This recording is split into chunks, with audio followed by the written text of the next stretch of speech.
Hey y'all, happy Tuesday. Happy Spoken Word Tuesday. I hope you guys days come along fine. Anyway, you guys know on Tuesdays, I like to bring the word. And earlier, I read the short you guys from Ecclesiastes chapter 9, verse 9. One of the books removed from the Bible, which come from the Apocrypha. And of course, I'll be doing my lesson from the Apocrypha, okay?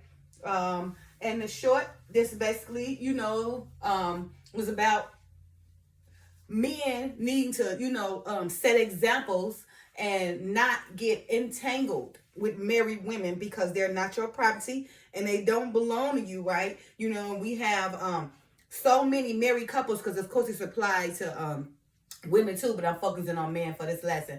We have, so many women and men who are not happy at home and they go out and sort their royal oats to other people or, break up other happy homes because they're not happy, right? But like I said, this, for the sake of this message, we're going to focus on men. Men, you guys must lead by example, right? And stop allowing yourself to get entangled and in relationships where women are married, stop allowing your lust, right, to overcome you and allow yourself to get, intermingled with the married woman, because she don't belong to you. She's someone else's property, right? And it's adultery, right? You guys know. So, the beginner's adultery is allowing a married woman to sit in thine arms, right? While she whispers sweet nothings in your ear, right? So she can, get you to spend your money on her wine, right? That is also adultery because remember, that's an opportunity. That whole thing while you sitting around with her in your arms is going to lead to something else.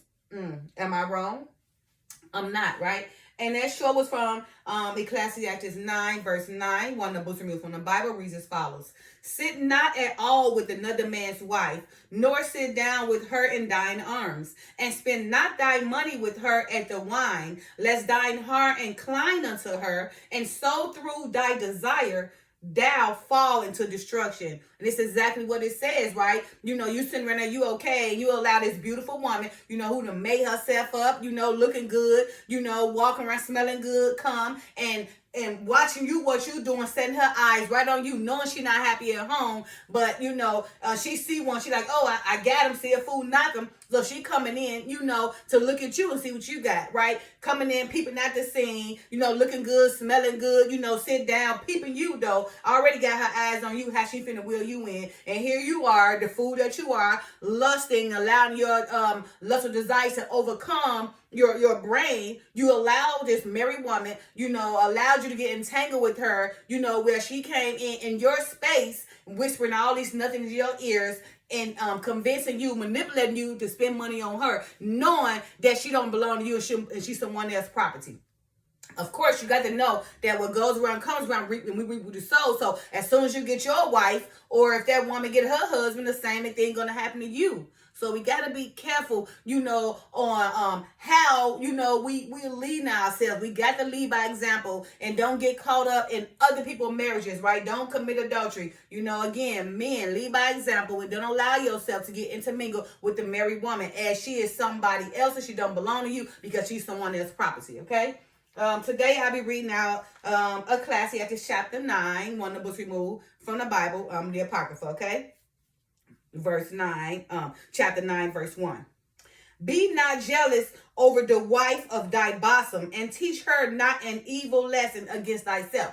So you're saying, men, you the husband, right? So, don't be jealous of your wife, but teach her, right? Don't be evil to her and everything because you are the leader, right? Remember, the father is over Christ. Christ is over the husband is over the wife, and the wife is over the kids. So now if you've been led by Christ, then you do not know evil to your wife, but lead by example. Lead your wife, right? And teach her, okay? Unless evil come to yourself, okay?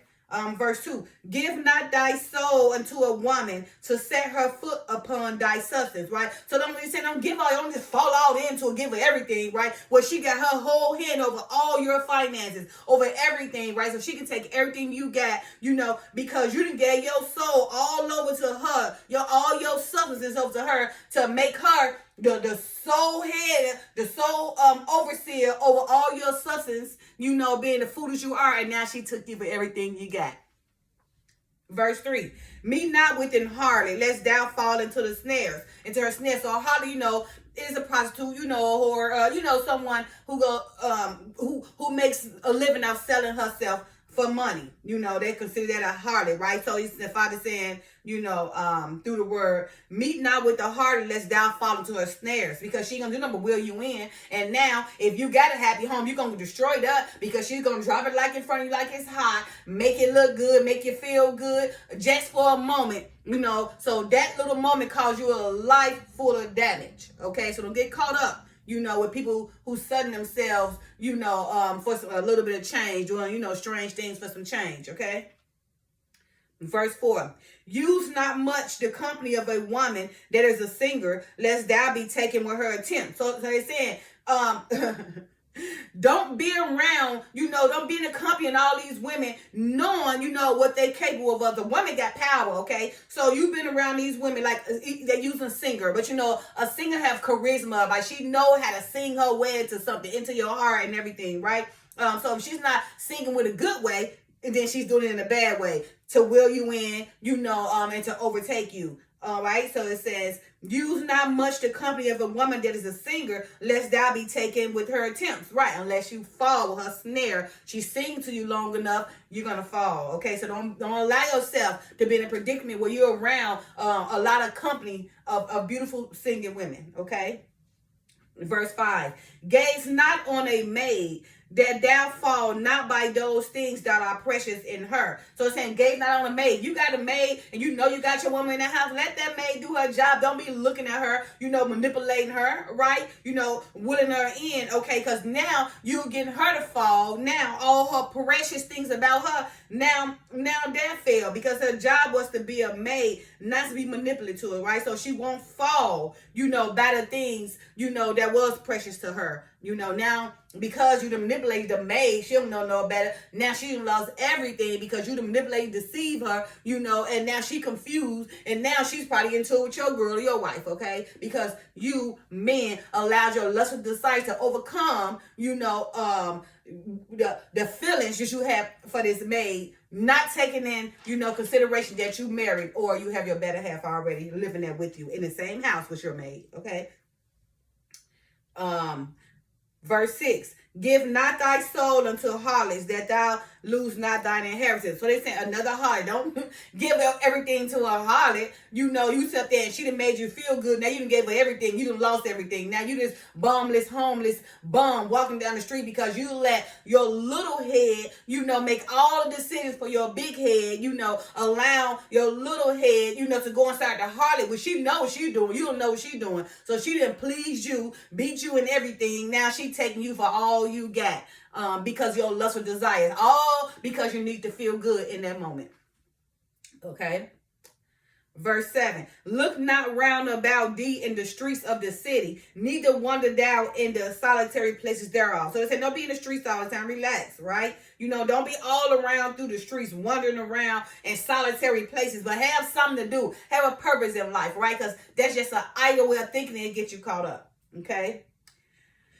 Verse 8, turn away thine eye from a beautiful woman and look not upon another's beauty. For many have been deceived by the beauty of a woman. For herewith love is kindled as fire. So he's saying, yes, see how women can be very deceptive, manipulative. We know how we look. We can see somebody over there like, man, he got some money. I better go put on my best clothes and walk right in front of him, right? So I can get his attention. And then I'm going to whisper nothing in his ear, will him on in, and I got him.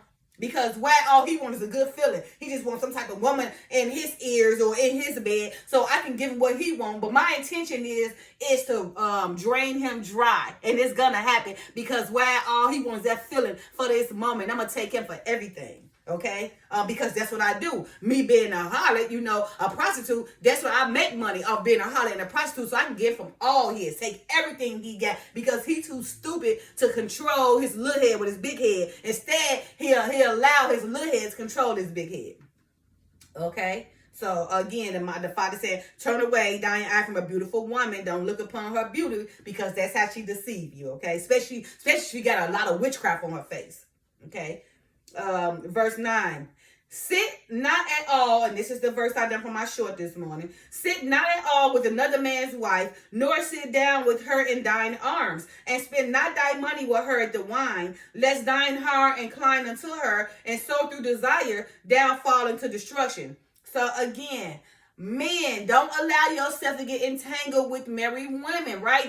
The beginning of adultery is allowing the married woman to come sit in your arms while she whispers sweet nothings in your ear so that you may spend your money on her wine. And now she got you.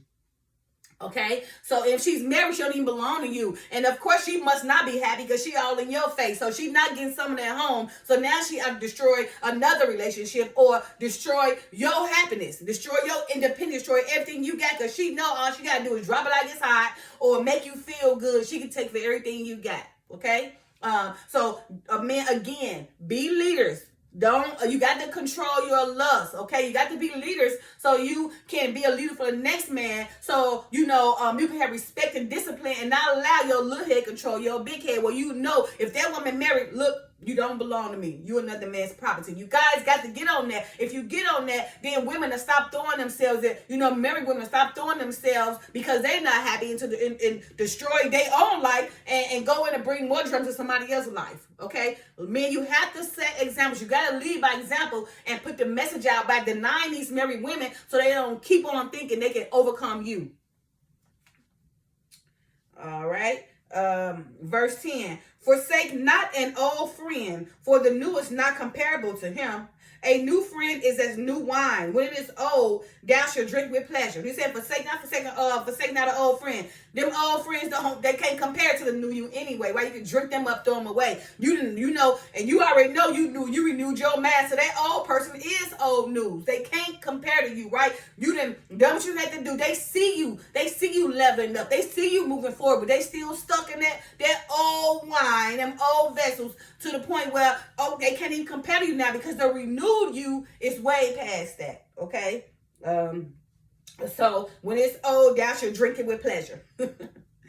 Verse 11. Envy not the glory of a sinner, for thou knowest not what his end shall be. So it's saying don't be happy or jolly because don't be envious or wanting what this sinner got, right? Because this sinner not doing right, and that you don't know what his end gonna be. Remember, those who sin will perish if they don't repent. So if you envy the sinner, what they got and this and that, you running behind them, you running blindly with them. You don't know where they going. You don't know where their life going to end because they're not living in the righteous way. So don't envy a sinner and don't covet them. Don't want everything they got, but want to be righteous. Of course, you can gain everything you want, but do it in the righteous way. Okay, just like Job, he done it in a righteous way, and he wasn't the only rich person, in the Bible. You had other people that was very wealthy, but they done it in a righteous way. Okay, it is possible to be wealthy in a righteous way, but you gotta learn how to not get involved in so many world desires, and you gotta have your mind have to reach pure enlightenment. Okay. Verse 12.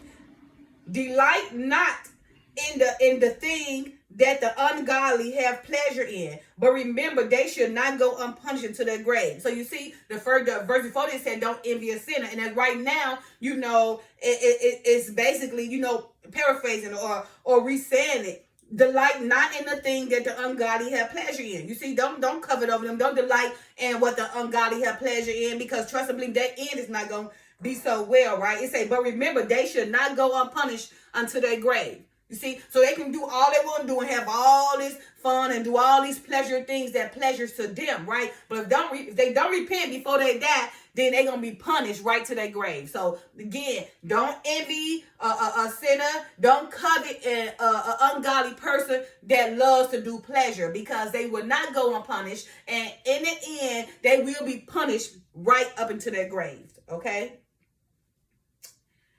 Verse 13. Keep thee far from the man that had power to kill. So shalt thou not doubt the fear of death. And if thou come unto him, make no fault, lest he take away thy life presently. Remember that thou goest in the midst of snares, and that thou walkest upon the battlements of the city. So it's saying, right, Keep far away from a man who got the power to kill you. If you know that man got stronghold, why are you meddling with him? You know he can give. You know you ain't got the power that man got. So walk it off. Let that man be, because he can kill you, right? Or he can set you up, where you can fall into his trap, right?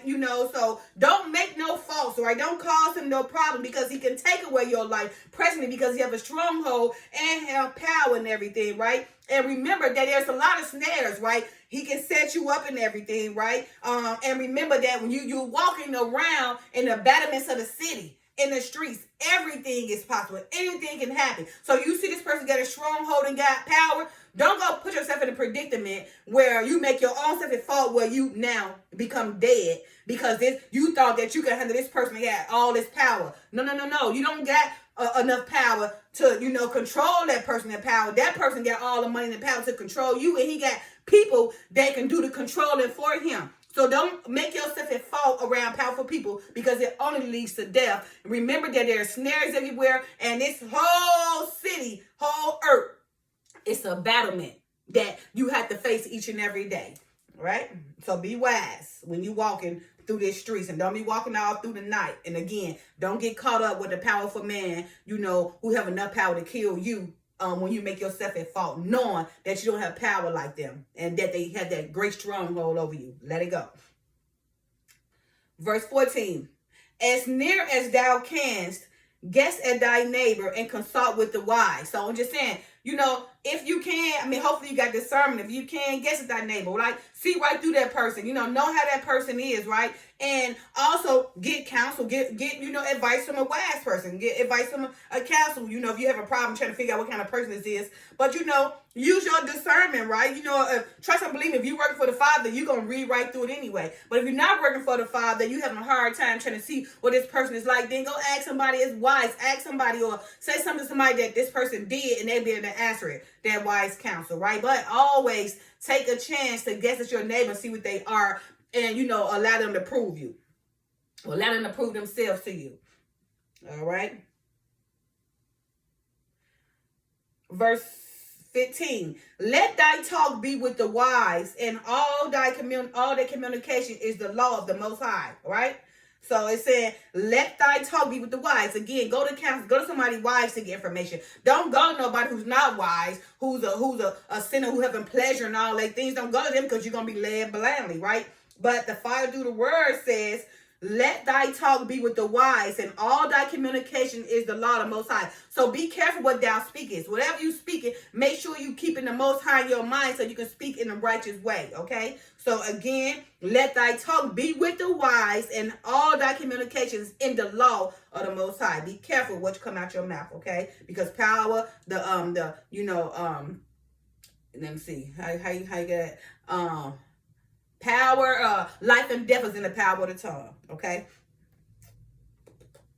Verse 16. And let just men eat and drink with thee, and let thy glory be in the fear of the Lord. So you're saying, if you know somebody's righteous, don't sit up here and shun them away. Go ahead, invite them. These great people, women or men, there's some great people. Then why not have company with them? At least you got a chance to say, I had some time with great men or great women. I had a great presence of great men and great women in my company, and I allowed them to come in my house, or I allowed them to sit with me, and they ate with me and drank with me, just like the time when the Messiah was walking, he had his disciples, great men. People enjoyed those great men who was known as disciples, to eat with them and everything. It gave them a great memory, and it made them feel good to know that they was in the presence of great people, okay? So don't shun great men and great women, eat and drink with thee, right? And let thy glory be in the fear of the Lord. Let them the Father guiding you with this. Verse 17. For the hand of the artificer, the work shall be commended, and the wise ruler of the people for his speech. So it's saying the hand of the artificer, the person who does the work, right? Who does the building, who does the everything, right? His work should be commended, because he's doing it in a righteous way. The artificers of righteous work will be commended, right? And the wise ruler, that's commended him will hear his speech, or hear, her speech, because they know their artificer, that person who created or built this, was a righteous person, and they done right by them, by the people, by the kingdom, by the nation, right? So that person will be commended, and that wise ruler or that wise king, right, or that person of great presence will, listen to their speech, or listen to that person's speech. And verse 18, the final verse. A man of an ill tongue is dangerous in his city, and he that is rash in talk shall be hated. Okay, so it says again, a man of an ill tongue is dangerous in the city. Remember, life and death is in the power. Life and death is in the power of the tongue. So a man with an ill tongue is dangerous to the city, because he can either cause so many to get killed, or allow so many to remain alive, okay? But they dangerous with their tongue, right? And he that is rash in his talk shall be hated. So in case you guys don't know what rash is like someone who acting or speaking without proper thought or consideration, often implying a very impulsive and a reckless manner. Okay, so anybody who have an ill tongue, or anybody who speak rashly, they will be hated, okay? They are dangerous, they will be hated. So again, verse 18, a man of an ill tongue is dangerous in his city, and he that is rash in his talk shall be hated, okay? All right, you guys, so that was chapter 9 of the Apocrypha. And again, men, you guys must lead by example, and don't allow yourself to get entangled with married women. They don't belong to you. They're somebody else's property. And although she may not be happy, set an example, shun her way, and tell her you already married. You already belong to somebody. And when I get married, I don't want that to come back on me. I want my queen. So therefore, I'm going to do right by you and not let you, entangle me, with your sweet whisperings of nothing, so I can spend my money on you. And I'm going to discipline myself, have respect, allow my big head to control my little head, so that way I can make the right decision. So when I do get married, my marriage be with him, with me and her, and we don't got to worry about, nobody come to, sit in my husband and my wife face, or nobody sitting in my face, because I done right. Okay, I done right when I denied that married woman, because I knew I was going to reap what I sowed, and I don't want that life, but I want a righteous wife and, a righteous life. So again, man, lead by example. And that verse was Ecclesiastes chapter 9, verse 9. One of the books will be from the Bible. Reads as follows. Sit not at all with another man's wife, nor sit down with her in thine arms, and spend not thy money with her at the wine, lest thine heart incline unto her, and so through thy desire thou fall into destruction, right? So again, men, don't allow or don't allow yourself to get entangled with married women. The first thing the first beginning of adultery is allowing a married woman to sit in thine arms, whisper sweet nothings in your ear, so she may spend your money on her wine. Okay, so you guys clearly understand what I'm just saying, right? So now if you do it because you want to do it, and just know you will never be happy. All right, you guys, happy Tuesday, happy spoken word Tuesday. I love y'all. Peace.